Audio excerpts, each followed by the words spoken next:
Hello and welcome to Expert Link and me, David Ford, and another conversation and co-production. I think this is the fourth or fifth one we have now. We've had, and we have a few more lined up for the future. I'll share a bit more about that at the end, so stay tuned. This one was all about unleashing all of the wisdom. There are a couple of points here before we dive into all of that wisdom and learning. The first thing is that Expert Link or myself, we don't have a monopoly on the truth. Absolutely not. And this vlog comes out of a conversation that the conversations that we've been curating around co-production, where we share some of our wisdom, some of our thoughts, and others share their wisdom too. And what what does happen is everyone walks away with a little nugget, a blinding little nugget to improve their work and their co-production. So if you haven't signed up or subscribed or haven't signed up for the conversations, make sure you do, but also make sure you subscribe to this channel, whichever it is, whether it's on Facebook or YouTube, and hit the button for notifications so you get to see more of these vlogs and blogs that we're doing on those conversations, and lots of other wonderful stuff that we're doing. So unleashing all the wisdom. So what we started off by asking ourselves, three simple questions to help us through that process. So the first thing was asking what skills and talents and wisdom do we bring as individuals into co-production. So this is really important, actually. If we want to encourage or to find out and discover what wisdom and talents other people have, or encourage people to discover their wisdom and talents, firstly we need to come from a place of understanding ourselves. For me, this is a fundamental thing with myself and Expert Link, and I think that we're in a better place to explain and teach and share with other people when we've at least tried to experience that ourselves. So the second question we had was, how do we recognize the skills and wisdom in others? Again, see the link, recognize it in yourself, might be able to recognize it in others. And the third thing was, what do you do to support everyone to use their skills and talents within the workplace in this incredible work that we do? One more thing that I possibly need to mention, that I come into this through the lens of, or coming from a place of multiple disadvantage, and that's people who are suffering from combinations of homelessness, substance and alcohol misuse, criminal justice system, mental illness, lots of mental illness, and lots of victims of abuse and domestic violence. So it's combinations of those things that people suffer with. You could tag on poverty easily there, because that seems to be an underlying trend. Absolutely. So what was interesting when I went back and re-listened to the conversation, we taped it, so I could go back and re-listen to it to give you this vlog. There seemed to me to be four themes that came out of it, four distinct themes. So the first one was about self-awareness, and actually this bit where we do need to recognise our own talents and wisdom, and what we bring to that, including what our limitations are when we're doing our co-production, recognizing what we can and can't do, and if we can't do something, say we can't do it, and not giving out or offering to do stuff, or thinking that we can do stuff that actually we can't do. So it's understanding our own limits. Again, there's very much this thing about understanding that when we're there and we're sharing our skills and talents, that actually there are skills and talents, but we don't own them. We don't have the monopoly on them, that others might have them too, and along with that wisdom. And also one thing that sang to me as I was going through this was about humility. And I think that was, although it wasn't explicit in the conversation, if you listen to the conversation, those places where people were coming from, humility. So I think there's a point that within that self-awareness, we do it in a humble way. And what also came out of it, which was really important about when we were talking about all of these skills and talents we have, and there were lots of them: creativity, tenacity, being able to be imaginative. There was lots and lots of skills and talents other than the norm, being able to process stuff and what have you. But what came out was at the end of this was the need to have some sort of structure or process in order to channel or enhance all of those skills and those talents. And I think that's quite important, because otherwise I had in my mind when people were talking about that all of these skills and talents just flying off everywhere and wasted.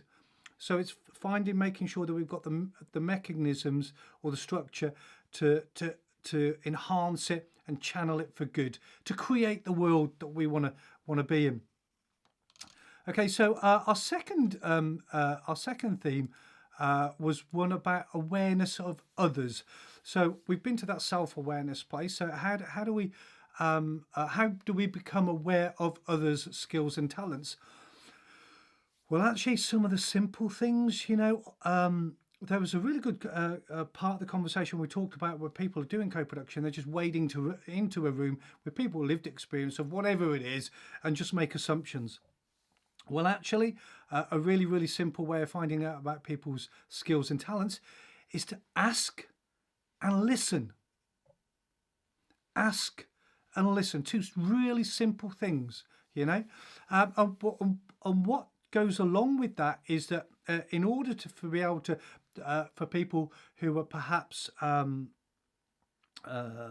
from a place that's quite challenging and difficult, for them to give of themselves and explain what they can do, it does take an element of trust, and trust takes time to build up. So we need to recognize that trust time. Okay, and then there was also this thing about that people don't often recognize their own skills and talents. And often that's because they've not been shown that there are skills or talents, or they've not been, or it's been that people won't recognise them because of they don't want to bring up stuff, or it's because they've been attached to some perhaps negative behaviour in the past. So this is our fourth point, separating the skills or talent from past negative behaviour is really, really important. And one of the conversations came from somebody who does outreach, who's lived experience, who sits down and talks to the guys. And when they talk about some of the stuff that they're doing or they have done in the past to feed the addiction, remembering the addictions and stuff is 85% of the people who are chronically rough sleeping out there living in chaos, 85% of them, childhood trauma. So remember where this comes from, by the way. Don't judge. But she was talking to them about the skills and talents they did or have, and the things that they do with their behaviour, and frame them as a skill or a talent. But then how do you turn that, and asking then how do you turn that to create positive change? I mean, these are simple things, but often we won't go to that place because the skill or talent has generally in the past been associated to negative behaviour. So separating that negative behaviour from that skill or that talent, to be able to highlight that talent, because once you've highlighted it, you can then turn it into something positive, or at least attempt to. So that was an important thing. And our second theme. Our third theme that came out, or the thing that sang to me, was about attitude. Attitude. You see, often we can come into this with the wrong attitude or the wrong mental, coming into the wrong perspective, if you like. And what came out of this was actually a belief in people. And I put in there belief in people and their potential. Absolutely. I'm not a religious person, by the way, but I do know that there was a guy called Jesus who walked the planet along with some other amazing people, but walked the planet. And what he did do is he recognised the potential in people, whoever and wherever they were. So I think that's in our gift to be able to do that, to see people and start looking and recognising the potential in them. The second thing around the attitude, that everybody has something to bring to the table, whoever they are, wherever they've come from, they do have something to give or bring to the table. And the other thing around this was that when we do sit around the table, to recognise that we all do have lived experience. It's just about how close to that lived experience we are and where it sits within us. But we all have lived experience of all sorts of things. But when we talk about multiple disadvantage, which is again the place that I'm coming from, when I go out and work with, and I've worked with hundreds of people, and spoken to thousands, that actually it doesn't take long to start finding the connections and that the connections to lived experience and the lived experience within people, regardless of who they are. So recognizing that. And there was a really good quote that leads me on to the fourth point, and I'm grateful for this coming out, is that whatever I'm teaching, I have learned from others.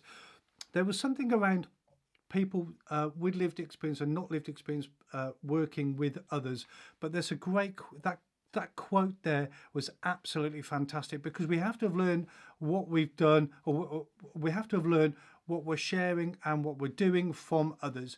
So whatever I'm teaching, I've learned from others is a great quote and a great statement, to be fair. Okay, so our fourth theme was training. What became apparent through the conversation is about how do we do all of this and make sure that we've got the right people in place with the right attitudes, who are self-aware, have awareness of others, So there are a couple of things. The first thing was, there's four things. The first thing was around recruiting, making sure we recruit the right people, and having training people with lived experience to be part of that recruitment process. So whoever is recruited, whether it's someone with exceptionally large amounts of lived experience like myself, or it's someone with a lot less but a connection to that lived experience, who perhaps doesn't talk about it or overt about it, but they, regardless of who it is, they get the post. The right person for the job gets the post. And training people to be involved in that recruitment process is probably key. Not probably key, is key to helping sure that happens. The second thing on this point was confidence, and actually that where's the training for confidence for people without necessarily lived experience, working with those with lived experience? So where's their confidence to be able to start going into or asking questions that perhaps they worry about triggering, they worry about we're disconnected, and all of these sort of things. I have to say, I never genuinely stopped and thought about what it must be like to be a support worker who is working with someone with lived experience, who perhaps doesn't feel that they have the connection to that lived experience, and they want to have quite often tough conversations to get the best out of that person and to take them to a better place and to support them. That actually must be really quite tough. So actually recognizing that people don't have the confidence to be able to perhaps have those conversations, and that might also be from people with lived experience not having the confidence to have those conversations for all kinds of reasons and worries and concerns, least of all triggering stuff. Which leads us on to the third point on this. There's a lack of blooming training here, isn't there? A lack of training, and there needs to be some backfill on this training. Actually, as was brought up in the conversation, we're moving into a world where what we do is we're looking for that lived experience, and we're looking for asset and strength based stuff. But how can we do it if we don't have the training to be able to do it, or training to also have the confidence to be able to do it? So all we stick onto is what we know, because we're worried about doing triggers, so we won't go into past behaviour. So what we'll talk about is, Johnny did well this morning. He made himself a cup of tea, and guess what? Yesterday he managed to turn up at the job centre on time. Actually, Johnny might have has learned a whole bunch of other skills, lots of other skills, out there surviving on the streets or surviving in whatever environment he was in, and managing all that trauma and stuff that he was probably suffering from. But we won't go to those skills. We'll just stick on the ones because we don't want to. So where's the training? There's a lack of training to be able to get people to be able to do that. And the second and the fourth point that sort of spins off from that is, when we do have training, there's a lack of connection between the training and the environment with the language. And actually that really sang to me, because one of the challenges I think that we have within the sector is around language. And you can just imagine, can't you, someone going along and talking about trauma-informed care to somebody who out there who's been caught up in very complex needs, perhaps been chronic rough sleeping, lots of support needs, and talking about trauma-informed care. Probably wouldn't know what it was. Psychologically informed environments, and all the language around that. So actually, we might have some training, or where there is training, there's a disconnect between the training, all that academic stuff, and the way that it is to being able to process that with language, so that those who need it, who need to get the benefits of it, aren't understanding it, because the language isn't meeting that of the classroom and the street. I hope I've explained that right, but it made a really good point to me. So that sort of sums up our conversations. And guys, it was a fantastic conversation. There was some real gems, some real wisdom and stuff that came into it. So I would encourage you all to get on to the next conversations. Our next one is a co-production in the digital world. We're revisiting that one because it was so good when we first did it about a month ago. Then we got Connecting as Equals, Roles and Responsibilities Within the Room. We got a whole bunch. So make sure that you subscribe. You can follow us on Facebook, on Twitter. I'll put the links in below. We're on YouTube. It'd be really, really good if you're watching this YouTube. Subscribe, press the bell button so you get notifications. It would be good to get to 100 subscribers really, really quickly. Finally, you can go and read all the blogs and catch up with videos and all sorts of stuff on our website, www.expertlink.org.uk. Guys, I love you all. That's all from me for now. But until next time, please stay safe. Don't give up.